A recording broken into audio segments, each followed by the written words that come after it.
Hey, fellow patriots, I'm Bree. And I'm Blaze. Some call me Pa.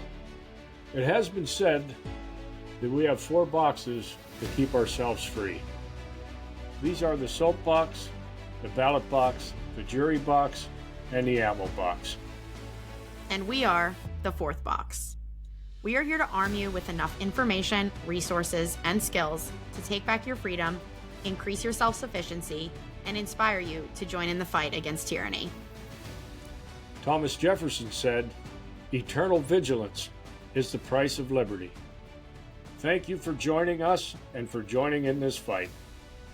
Welcome back to the 4th box. All right, everybody, welcome back to the 4th Box podcast.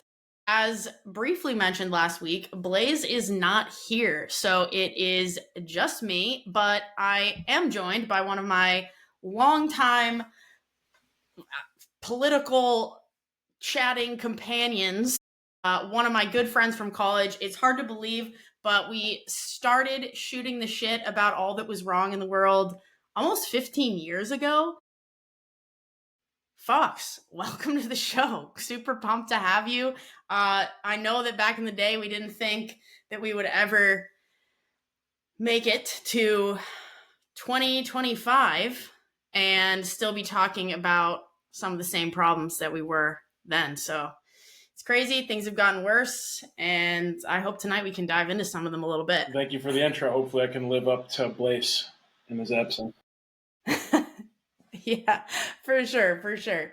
So Blaze usually starts us off with a quote. So we have a lot going on tonight. We're recording this on Wednesday, September 10th. I know at this point, everybody should be aware of what happened in Utah with Charlie Kirk. So I think a lot of us are feeling a lot of different feelings, to be honest, about all of that. So I just wanted to start us off with a quote from Charlie Kirk tonight. I think it's really appropriate. It's that if you believe in something, you need to have the courage to fight for those ideas, not run away from them or try to silence them. And that really hits home tonight, considering what is going on, what happened. I know that my heart is pretty messed up about it. And yeah, we just want to send thoughts and prayers out to Charlie's family, because it's a tough day for a lot of people who, whether you like Charlie or not, have any feeling at all about freedom and free speech and, I don't know, not killing your political opponents, perhaps. So I'll just roll right into our toast for the evening. Again, trying to fill the gap here. Pops usually handles this part, but kind of playing off the quote and with everything else that's weighing on us tonight, I just wanted to send a cheers to everyone who over the last year, 4 years, 8 years, decade, have stood up and stayed loud in the face of tyrants, and those who have quite literally put their lives on the line to stand on the front lines and defend truth and innocence, because it's getting harder and harder to actually stand up for what you believe in. So for those of you who've been able to do that and stay in this fight, I truly commend you. And I hope that you continue to not back down, because we really need as many of us as possible in this. So with that, cheers. Cheers.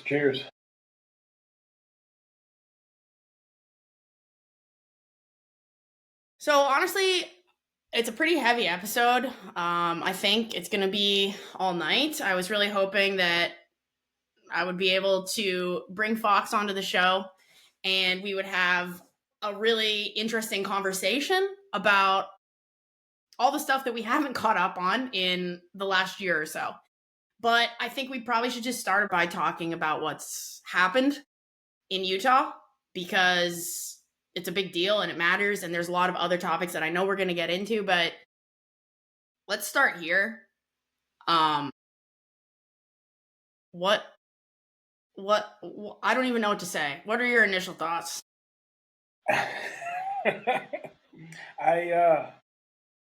It's just sickening that somebody they keep painting as some kind of guy inciting violence had one of the most benign messages out of any right wing activist, commenter, whatever you want to call him. I mean, he's out there debating kids, whether you like his strategies or think he's doing it just for money, whether you just think he's an asshole. He's not a proud boy. He's not like Nick Fuentes that being hateful, openly hateful to people. I don't understand how he's somebody who's getting targeted, first of all. Second off, online reactions, the nameless, faceless Twitter bots just like made my stomach turn. People cheering it on. You're going to have that. Who knows if any of these people are real or what percentage of them are real, but I saw some really nasty shit out there right off the bat. I know. That's the thing that's getting me, I think, the most. I mean, one, you make a fantastic point that, like, yeah, at the end of the day, this is a 30-year-old dude who's going to college campuses, and maybe you disagree with his approach, but he has always done, at least from what I've seen, a pretty good job of trying to find, like, the common thread between people. People get up there and say really nasty things to him, and for the most part, he's able to talk to them in a way that's not demeaning or condescending. I mean, he's never done anything to hurt anyone or physically harm anyone. He hasn't put anyone in danger, even remotely. And for this to be what we find as a even like remotely appropriate response is so disgusting to me. And that's where I'm at with it. Like, the thing that really hurts my heart more than anything else at this point is the fact that people are happy. Like, I don't care who you are. I don't want you dead. Certainly not just because you have a different ideology than me. I mean, what is this? Like, how is America, the United States of America, the land of the free, the ones that are now cheering on murder of your political opponents? Like, I'm completely blown away by it. Yeah, I can't tell you of any political person on the other side, on my side, in the middle that I've ever wished any harm to.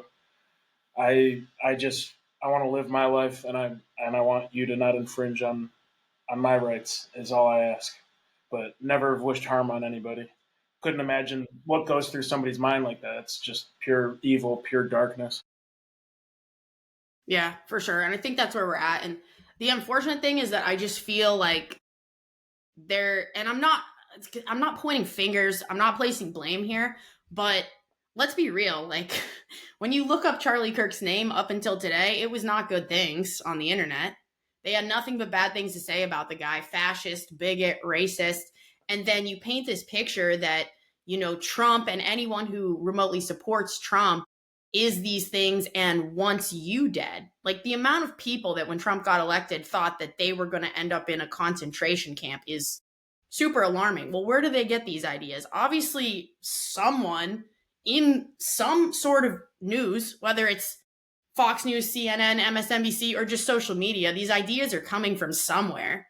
So you have those people thinking shit like that. It's not really a big surprise when something like this happens. And that's such a mess. Like, that is so hard for me to wrap my head around. Again, I'm not pointing my finger at the media, but they're certainly exacerbating the issue. Then you have the fact that all of these people are on every sort of medication for every kind of mental illness you can imagine, and you brainwash them on top of that, and then you wonder why violence is like at an all-time high in this country in a way that I personally never thought that I would see.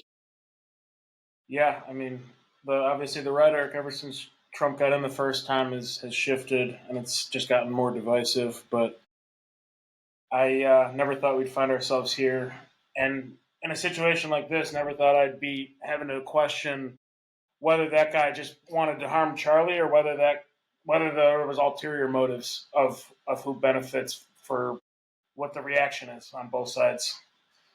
And the division Totally, obviously that ensues. Yeah, that's where I'm at with like questioning it. I'm at a point with everything that I see that happens, whether it's, immediately looking like a good thing or a bad thing, that I am questioning the motive right away. And right before we got on the show, you sent me that video of, potentially people are alleging that there was a shooter similar to when Trump got shot on a roof, like a sniper situation. Obviously, I have no idea if that's real yet or not. No one does. And we're probably never going to know, truthfully. But that's where my mind goes. Like, what does the people in power, not just the mainstream, right? But like, what do people in power stand to gain from something like this happening? Obviously, division for sure. But what else? Like, you can always follow the money with these situations, and there's something underlying. And that's what I'm genuinely afraid of. Like, yeah, it's bad enough that maybe it's just a regular person, but it could also be something so much bigger than that. And that scares the shit out of me. Yeah. And when you have to question whether or not a cartoon show like South Park is contributing to motivations of incidences like this, it sucks. Like, obviously, it's a dumb, funny show. But coincidentally, an episode about him aired about a month ago. So that's where we're at as a country. Hate that. Yeah, I did not even realize that. So I kind of want to stick on this train of like less than savory conversation for a minute, because obviously one of the other major stories in the news right now, at least in my algorithms, and I'm sure yours, is the story of Irina Zarutska, the Ukrainian young 23-year-old woman who was stabbed, murdered on a train in Charlotte, North Carolina, by a man who obviously should have been in jail, should have never been in public, should have not been on public transportation. This is a pretty big story, but what I'm coming to realize is that it's actually not that big of a story for everyone. And only some of us are even hearing about this. And this is equally mind-blowing to me, because this is an incredibly sad, terrible situation that has absolutely, I mean, it's invalid that it happened at all. It should have never occurred. And people aren't even talking about this. And what I don't understand is every hour I feel like I'm getting a new angle of the killing in graphic, full form, unedited. Meanwhile, the top 10 or 15 mainstream news agencies didn't do a single story on it. I know that Elon quote tweeted that yesterday or today. But, I mean, what point, if social media is treating us that differently and where some people don't even know about it, I am just terrified of one person's news feed to the others and how that's feeding the fire. Oh, yeah, totally. If I'm hearing this and other people don't even know what's going on, I mean, okay, let's just frame it like for what it probably is. I probably didn't see a lot of the same videos of the George Floyd situation. Now, those people who did probably aren't seeing this. And for the algorithm to have that much sway over what we believe to be our reality is incredibly scary, because where does that take us? Where does that lead us? And how does it contribute to more of these events occurring?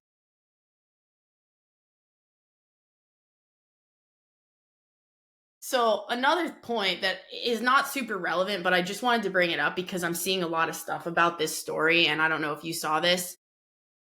Obviously, this guy was arrested literally 14 times prior and has been released back on the streets again and again and again. I've since seen that the judge that continues to release him releases a lot of people like this because she owns some sort of like mental rehabilitation facility. So for them to get out, they have to go to her rehab facility. So she's profiting off of these assholes. And then nothing has been done about her yet at all. I did not hear anything about that. I did see that the person that made the call was not even a lawyer, even. Whatever her title was, she was kind of given it without the qualifications. I just don't understand that. And I'm also asking myself the question, and this isn't even really fair to say this, but like, because of the way they've pitted us all against each other, my mind also goes to this place of like, okay, you have a Ukrainian girl and you have a black guy, and it's the same crew of people who were like, yeah, I freaking love Ukraine. Let's send them all of our money, who are also like, yeah, Black Lives Matter.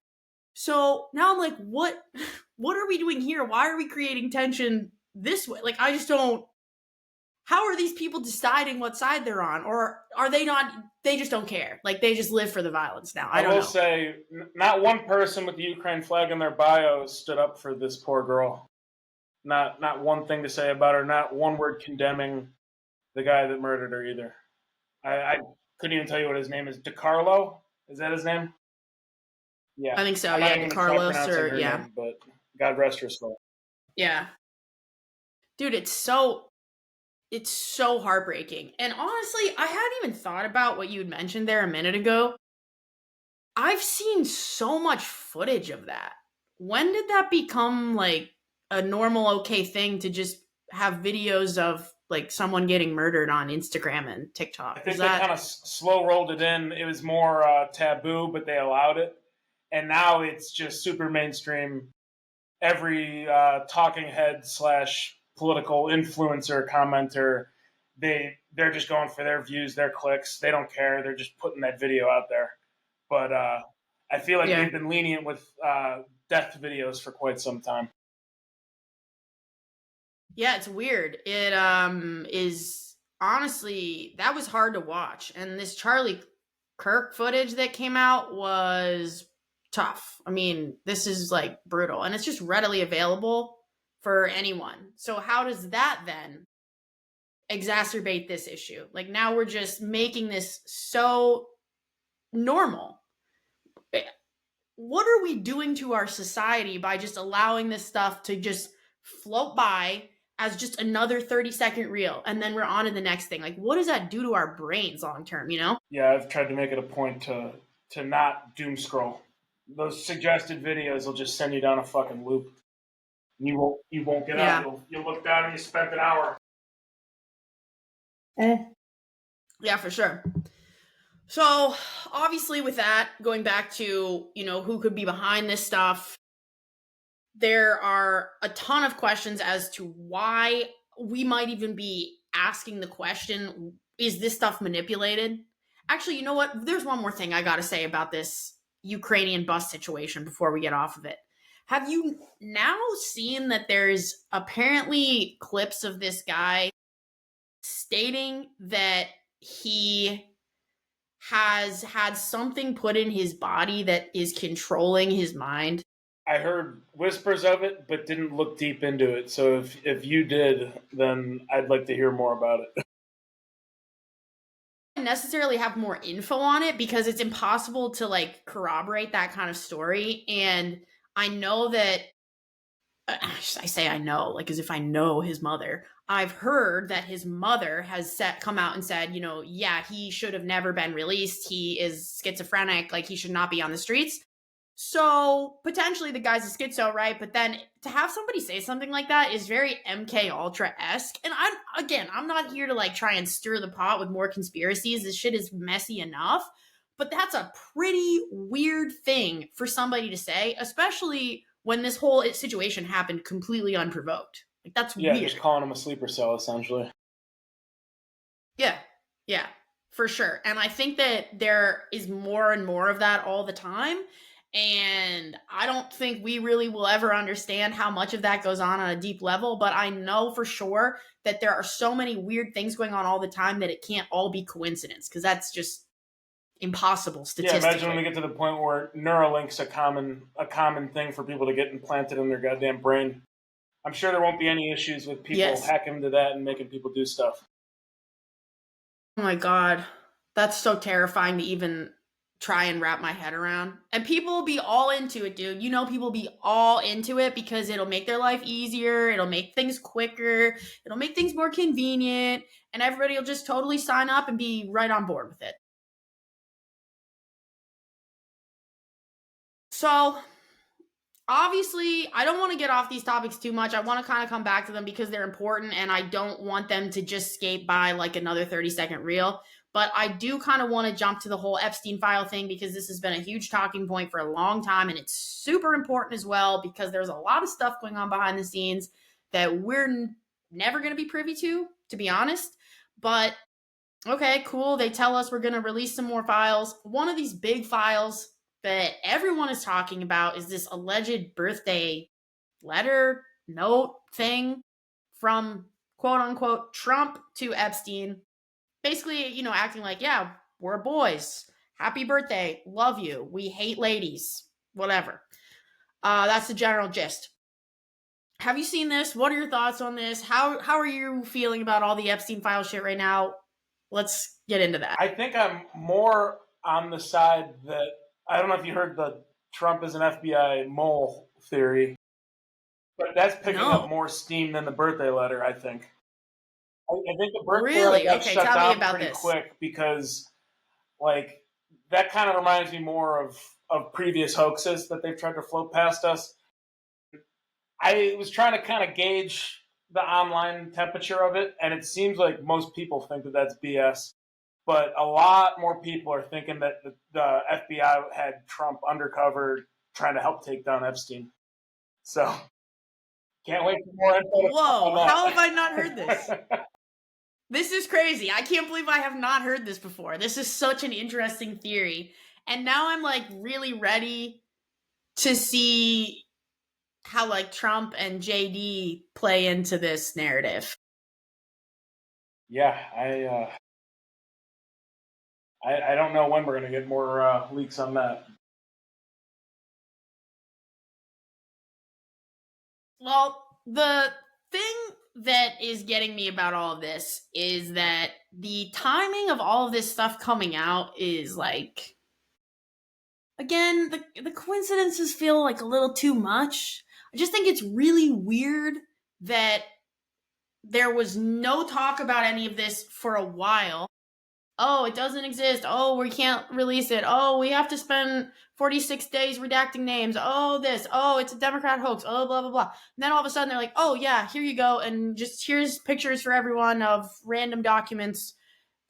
Scroll at leisure. And at the same time, there's all this other stuff going on in like the Maha space, right? Like there's RFK Jr. is finally seemingly dropping a ton of bombs on Big Pharma. And like in the very same span of a couple days is when they're like, oh, Epstein files. Oh, look over here. Like, isn't the timing a little weird on that? Yeah, I know Brigham Bueller was just on Rogan talking about his recent appearances in front of Congress and his sit-downs with the FDA, to the point where literally RFK sits him down with the FDA knowing that RFK is in Russia, and they schedule a meeting at a time where they know he's going to be asleep so that RFK can't attend. And then they just manhandle Brigham. Oh my God. And then he has to call RFK's like chief of staff to complain about it.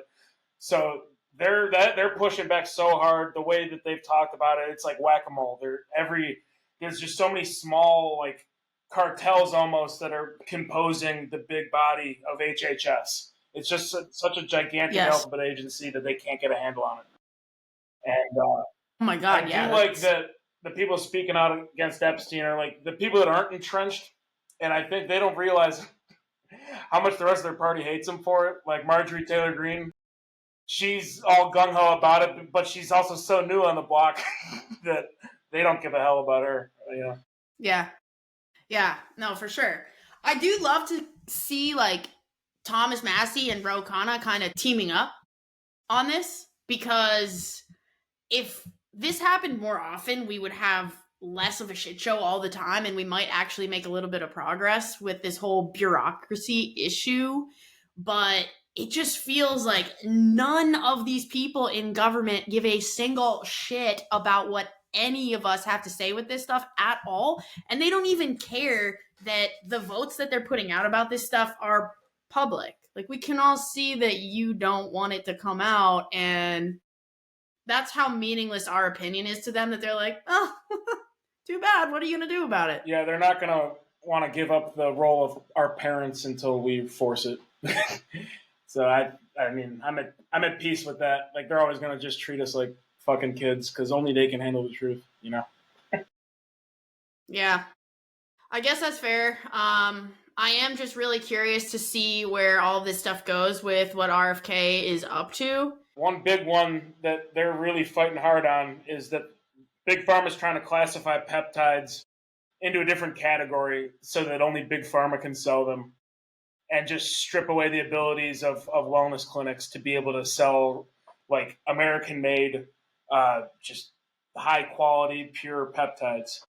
Are making it seem like they know best and that they're going to ship it overseas and we're going to get Chinese peptides and only they can sell them there, unless RFK gets a major win.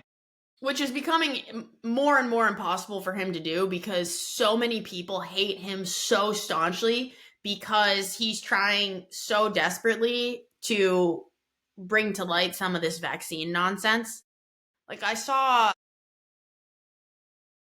was at the airport and MSNBC or one of these was on, right? And they're like, what do you need to do now that RFK Jr. is taking away your child's ability to get vaccinated? If I recommend that if you live in the state of Florida, you should move immediately. I was like, I don't think, is this really what the news is telling people? I never see that side of it. I try not to. But when I see it, I'm like, oh, this is why people are so afraid and so hateful because they hear this and they're like, yeah, totally. I'm never going to be able to get a vaccine even if I want to, which is just absolutely not the case. Yeah, and that freak that just resigned was on the cover of like fashion magazines wearing like dog collars, and he's really mad that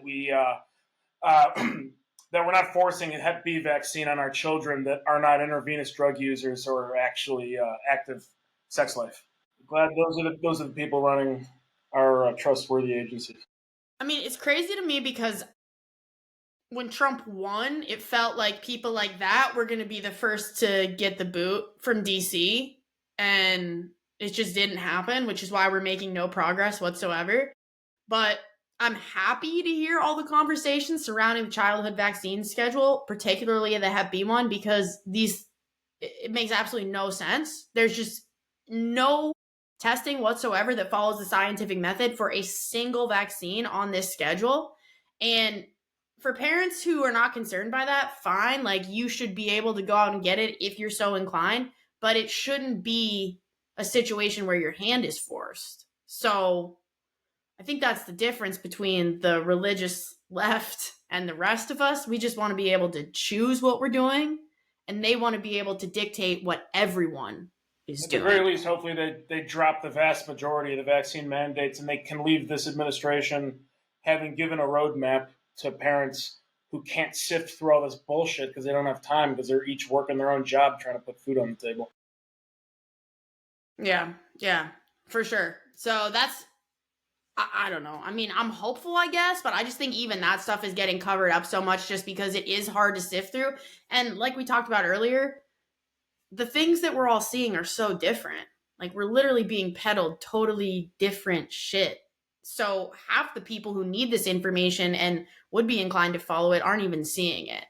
There's so much money on the table that these social media companies are going to feed you what they think you want to watch, and it's going to drive that ad revenue.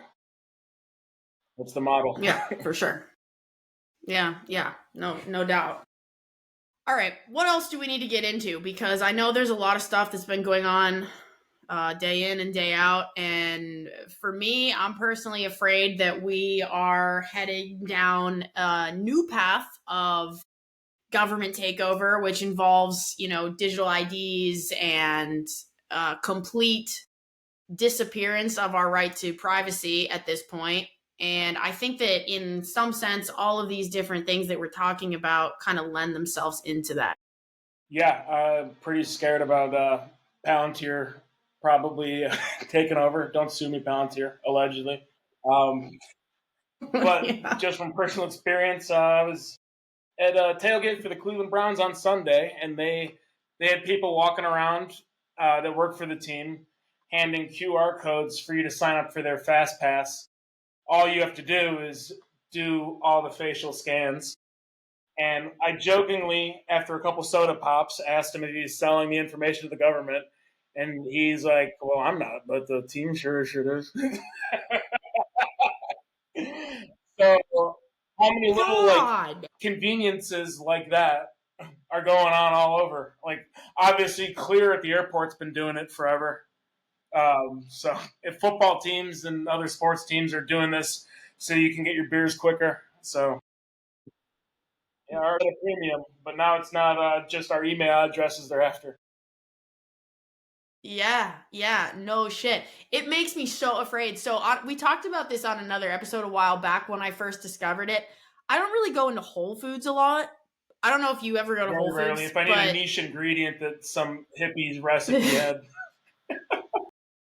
yeah, for sure. So same.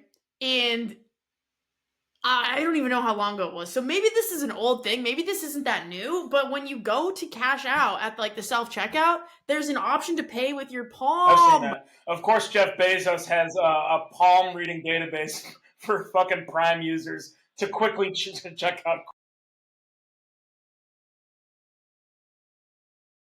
Exactly the kind of stupid conveniences that you're We're dealing talking with about. Like, supervillains oh here. yeah, What do you expect? it's unbelievable but that's the trick, right? Like, oh yeah, it's just for my groceries. Oh, it's just for beer at a football game, and people are like, how bad can it be? It's like, well, actually, put it all together, and it's not so great. Absolutely. Oh my god, yeah, it's tough. I'm legitimately afraid of that, and I do think it's kind of the next thing that they're trying to usher in. I'm also a little bit afraid by all the stuff that's going on a global scale. Like, I'm sure you've seen the whole upcoming Germany election situation where what was it? Was it seven different people running for office just died? I didn't know it was that many. I did see a lot of mysterious circumstances. I think Tim Dillon was going over those the other week. I think it was Yeah, seven. that's natural causes. Some Yeah, cardiac it's events. of course it. Yeah, it's totally normal. Um, and then, but there were several, like, not quite like that, but several other things going on that were kind of alarming in that same sense. Which country was it that just, oh, in Nepal. Did you see about like Nepal's social media blackout? So they basically like just decided they were going to shut down social media, which I think was obviously a free speech issue. And the people of Nepal basically just burn all the Nepalese government buildings to the ground. Like, it's like they're full on like waging war in Nepal about this now. And it's based in a free speech thing. And it happened like fast, very fast. From the time they shut it down to the time people were like in the streets like rioting was not a lot of Well, time. I'm hoping my phone heard you and that my algorithm now is going to start feeding me the Nepal riots because that's usually how it works around here. Yeah, no doubt. But I'm very curious, like, with the different things like this that are going on. I wonder where it's going. Like, I think Sri Lanka is another country that's like basically imploded overnight, like because of quote unquote economic issues. France, I don't know what's going on with France. Their government is like toppled. What even is happening there? I haven't even really looked into it that much. You know anything about this? I don't think I have the bandwidth for this much outside of the U.S. happenings. I just keep seeing so much stuff where I'm like, oh, did World War III start and we're just not talking about it? Because it kind of feels like maybe it did. I know Trump's trying to get the people in Rwanda to the table for peace talks. I cannot keep up with foreign affairs, but I thought Don Cheadle solved all that in that movie from the early 2000s. Well, unfortunately, things seem to be unraveling pretty quickly. And I agree that most of the time I shouldn't even say most of the time, because even now, like, I don't know what's happening. I just keep seeing all these headlines. It's like, oh, Bangladesh, oh, Sri Lanka, oh, France, the France government collapses. And I'm like, okay, this feels like kind of big news. Germany is crumbling, France is crumbling, all these countries are literally falling China apart. and Russia having a military parade together while Putin and Xi talk about harvesting organs and living until they're 130. Don't like any of that.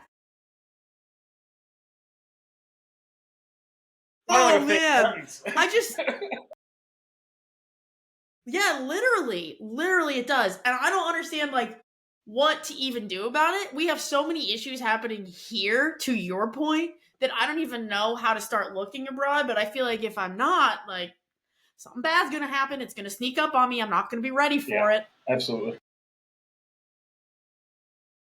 Yeah, so honestly, we're kind of breezing through all the headlines that I wanted to touch on. I don't know if you've got anything that has really been weighing on you as far as all the chaos going on in the world today. I've had some just local just chaos on my own side, and I didn't come too prepared with any additional info. I figured once the Charlie Kirk incident that we'd be pretty preoccupied. Yeah, for sure. I really just I want to talk about it more, but I also kind of just don't know what to say. You know what I mean? We might have to let that one breathe for a little bit. Yeah, yeah, for sure. It's pretty alarming, but I don't know. I mean, I up until today with this whole Charlie Kirk thing, I didn't know if I felt like things were going in an okay direction or if things were going in a worse direction. And I feel like I'm at a point now where I honestly can never really tell how I feel. Sometimes I think maybe we're getting somewhere, like we're making progress, we're making headway, and then some of these things happen, and I'm like, oh shit, no, It feels a little suspicious that there haven't been really any incidences of accused right wing people recently making any kind of violence towards the left, and we've just had the Minneapolis shooter, and then the bus stabbing, and the Charlie Kirk thing. All these things just keep pretty rapid succession. A little suspicious, I would say.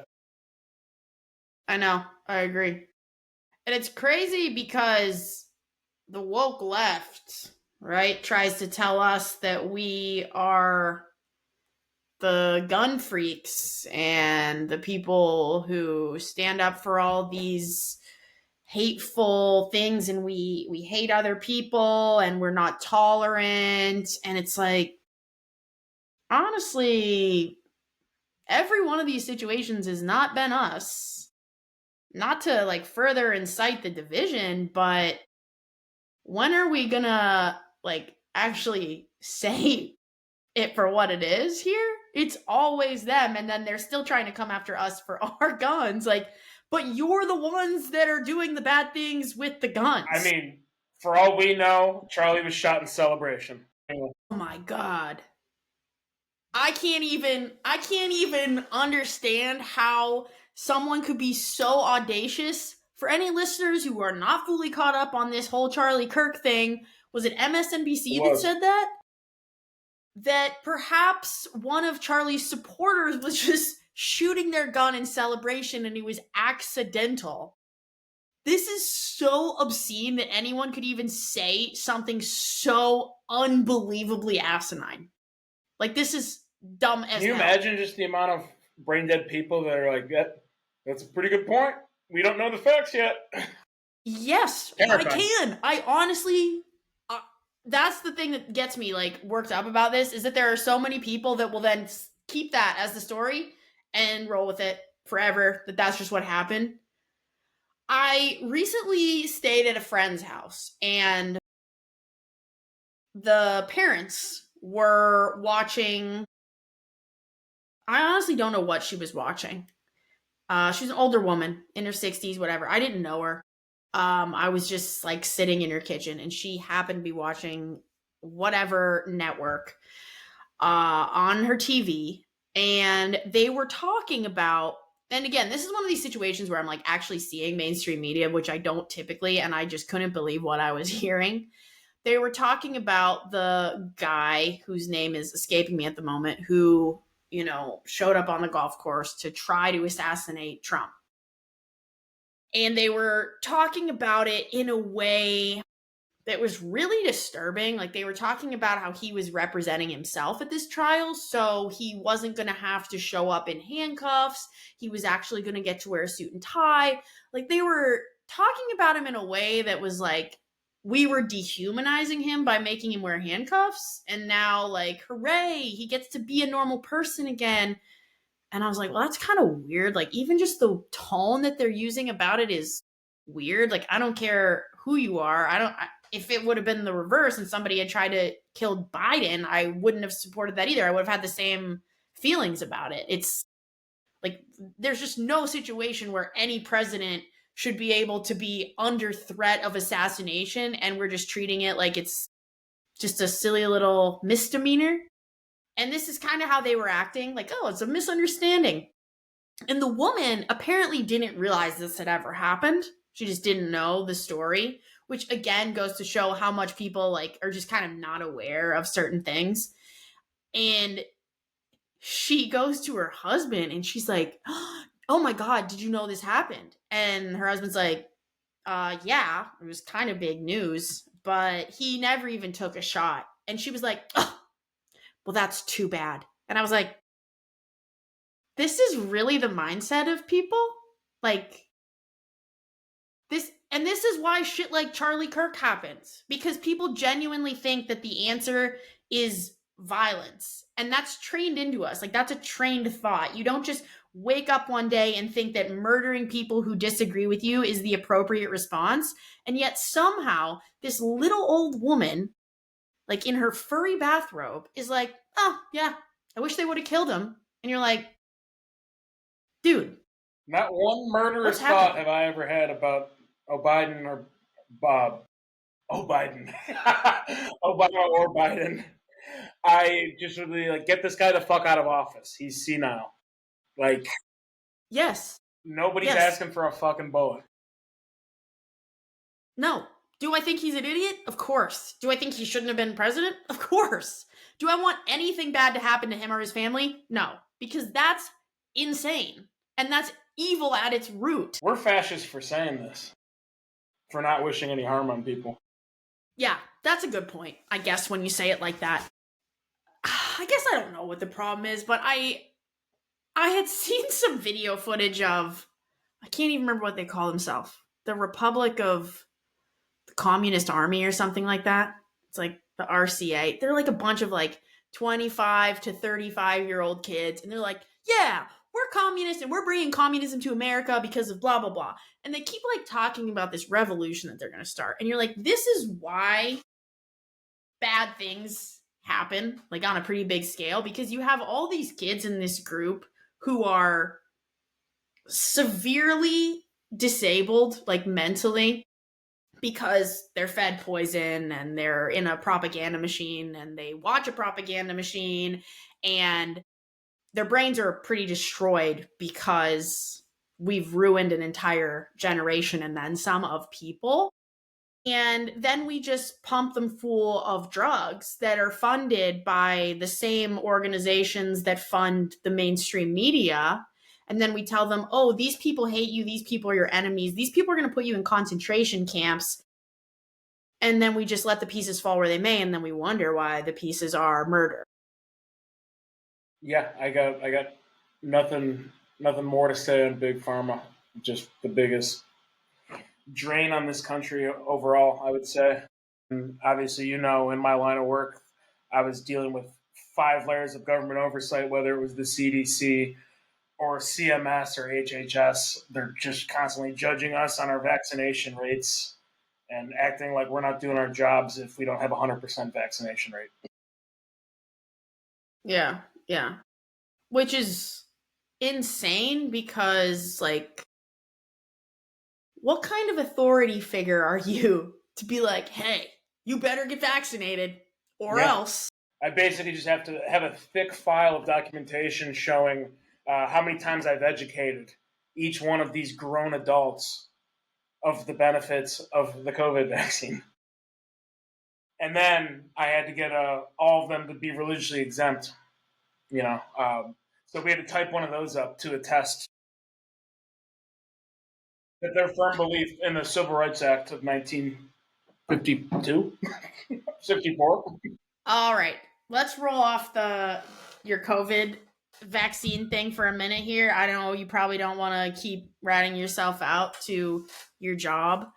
And we'll get into the school shooting thing a little bit more, just because, and I don't even really like talking about these, but out where I used to live in Colorado, actually, today, one of my friends texted me because the school that her husband's nephew goes to, small school, small mountain town, shooting, 2 active shooters, like, and this is in a small town, right?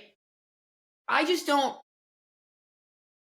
I mean, obviously at this point with this story, we don't have a ton of information on it, but again, it just goes back to this fact that, like, the whole violence thing seems to be becoming more and more normalized, and it ends up just being another news story. And it's like people don't really have feelings about these things anymore. Even something as dramatic as a school shooting. Like when Sandy Hook happened, it was, I mean, how many years did that go on where people were talking about that? And now I feel like there's a school shooting every couple days. I mean, almost literally, like once a month at least around the country. And it's in the headlines for a blip and then it's gone. And if even like the killing of innocent children is just becoming normalized, at a certain point with all this violence, we have to start asking ourselves, like, what are we doing wrong to encourage this constantly going on? Yeah, I mean, I'm 100%. I don't really have a long diatribe to go on other than it's not a coincidence that pretty much every one of them is on SSRIs. I don't Yeah. understand why we're Yes. starting any kids that young on any medications, whether it's Adderall, whether it's SSRIs. I don't care. Acting like a pill is the cause, and you're not going to try to fix the root cause of the problem for a kid that age is just terrible and irresponsible. And I feel bad that parents aren't informed enough to be able to fight back. And they just hear a doctor with a title behind his name. They just assume that he's got their best interest in mind. I know. Totally.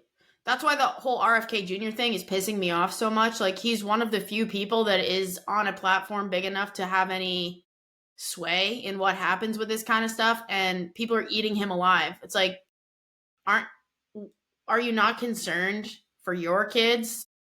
Like every single school in the country should be a little bit concerned, because you don't know what other kids are on or what other families are like. You don't know if, the kid in your kid's classroom goes home to a mother who's like the woman that I was just with. I wish they would have killed him.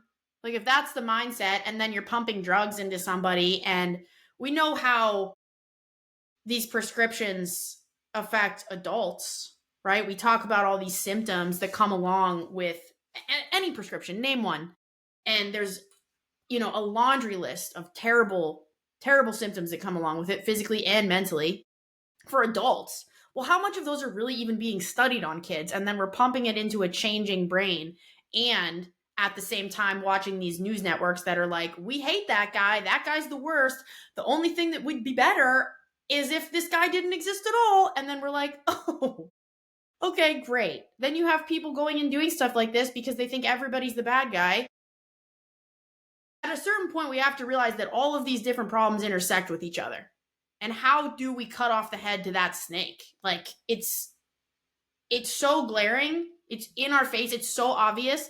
And yet there are so many people that are like, screw RFK Jr. Oh, screw Charlie Kirk. Oh, screw anyone who disagrees with me because my kid's a transgender, and screw you for saying otherwise. Like, at a certain point, we have to just recognize that all of us are under threat in some capacity, whether you agree with me or you're on your own different train, or like, no matter what your beliefs are, you're equally threatened by the same system. Yeah, and I mean, they're squirming because their only things that they have to say is that RFK did drugs and that he has a worm eating his brain. And the amount of times that I have to just read that over the course of any given day is pretty sad if that's all the straws that you're grasping at. So I don't know how long it's going to take, but I'm praying to God that that the Republicans take over after Trump so that we can continue this. I don't, it'll probably take 15, 20 years if I had to guess. Oh, yeah. Yeah. At least, for sure. Yeah. Yeah. I don't know, man. It scares the shit out of me. I wish it scared more people. I just literally feel like our way of life is under attack all the time. And I know that back in the Morgantown days, we would sit on the porch until 3 a.m. and talk about all the things that were wrong. And none of them were this bad. And now I don't know what to even do about it, except keep having porch talks every week on my podcast. Yeah, this is, it's like a therapy session. You need it. Yeah, yeah. for sure. And that's what we always say. At the end of the day, like, we're not solving any problems, but at least it's a little bit cathartic because we can just bitch about what's going on. At least the highest end podcasters are actually the ones making a big difference. And I'm glad, because I don't think the establishment accounted for them. And you could tell. The left tries to anoint their own Joe Rogan every other week. For sure. And it's so laughable because they gain no headway They want whatsoever Adam with the Friedland, public. who previously hosted, you may have heard of it, the podcast Cumtown. CUMTOWN. No, I didn't know anything He's about hilarious. this. He's a comedian, but them trying to turn him into like a left-wing Rogan is a very far pipe dream. That's tough. Yeah, it's tough. It does speak a lot, and it gives me like a lot of confidence when I do see what the top-rated podcasts are. Like, it's still pretty consistent with Rogan and Sean Ryan and Tucker Carlson and people that are actually being truthful and honest. And when you look at the amount of people that are watching those shows compared to the amount of people that are watching the mainstream media, maybe we are going to be okay. It's just tough when the algorithm is feeding us so much hate and division on our phones all day long. Yeah, and at the end of the day, I'd still have hope, because when I go out in public, I can be friends with any goddamn person you put at the bar next to me.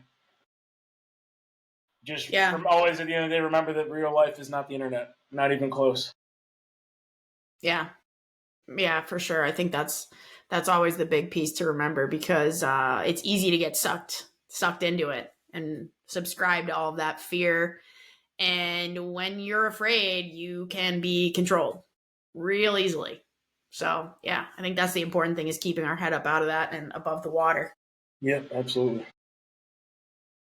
Well, I'm glad you were able to join me tonight, sans Blaze, here on the Fourth Box. I hope that you enjoyed it. If there's anything else that you'd like to share, for sure, we can talk about it before you go. But I think we covered all the big news stories for the day. Obviously, like we mentioned, I think we're all kind of just reeling in the wake of the Charlie Kirk incident. So kind of heavy tonight. Yeah, I got no other topics to cover tonight, but next time we can talk about my theory that Sean Ryan might be a government asset based on. Oh my God! I've been hearing people say this.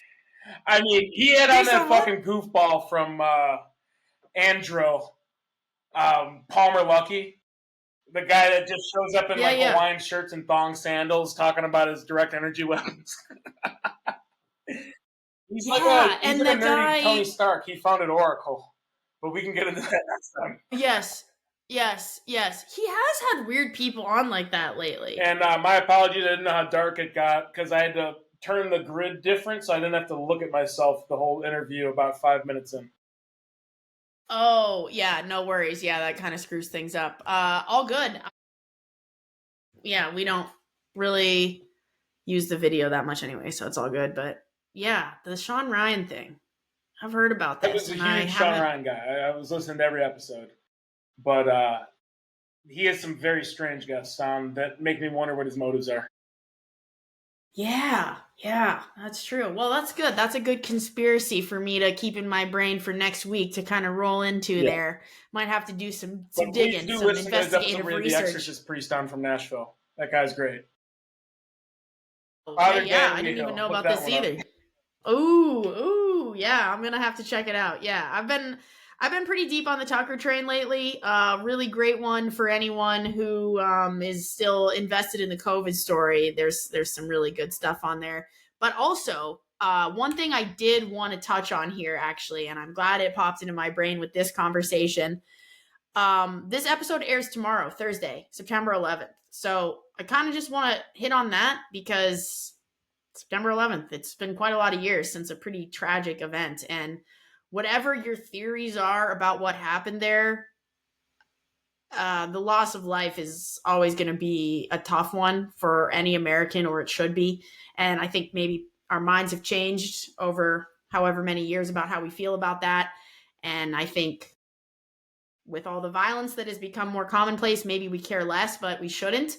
But I did want to bring it up because, one, it's important. We shouldn't stop talking about it.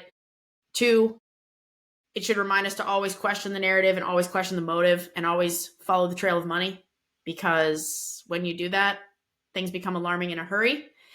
And three, with September 11th, we had a lot of really scary shit come out of the government, and they took away a ton of our freedom, that being the Patriot Act and many other things where they, under the guise of safety, took away our liberties. So when we have this swell of violence happening now, 2025, 24 years later, it does make me want to prepare for the next steal of our freedoms from the government, because they will come in and they will say, we can protect you, here's how we'll do it. And we have to be aware that this is not their first rodeo, and they will use every crisis to their advantage. So in the wake of September 11th, please look at these situations that are going on and ask yourselves, what is the greater motive and what could come of this, and what should I prepare myself for? 100% agreed. And on a positive, white-pilled, hopeful note, there was no better time in this country as far as us coming together than after that attack. So basically, let's treat the government's hostility towards us as an attack like that, and let's bring the right and the left towards the middle. Yeah, hell yeah, that's so true. I'll cheers to that. So before we go, my dad always closes us out with a Bible verse. I will not do as well as he does at choosing one, but I did try to choose one that was somewhat appropriate for all the things that are going on in the world. And that is, it is for freedom that Christ has set us free. Stand firm then, and do not let yourselves be burdened again by a yoke of slavery. That comes from Galatians 5:1. And remember that we are not meant to be enslaved, and we are meant to stand in our power and in our freedom. And that's entitled to us. All of us have it. And no man on earth, red, blue, somewhere in the middle, is taking that away from us. So with that, Fox, super glad you could join me tonight. I hope to have you on again. I'm sorry that we couldn't talk about the Cleveland Browns tonight, but I hope that we covered some interesting topics. I know that your audience would be pretty pissed off, so probably a good thing. Thank you for having me. For sure, for sure. Soon. Well, we will catch up. Dude. Yeah, love you too. Everybody else, we'll see you next week. Stay vigilant.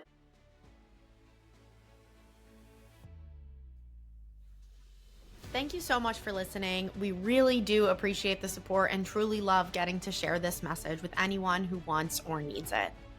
The best way for you to support the show is to subscribe, add a rating, and share with everyone you know.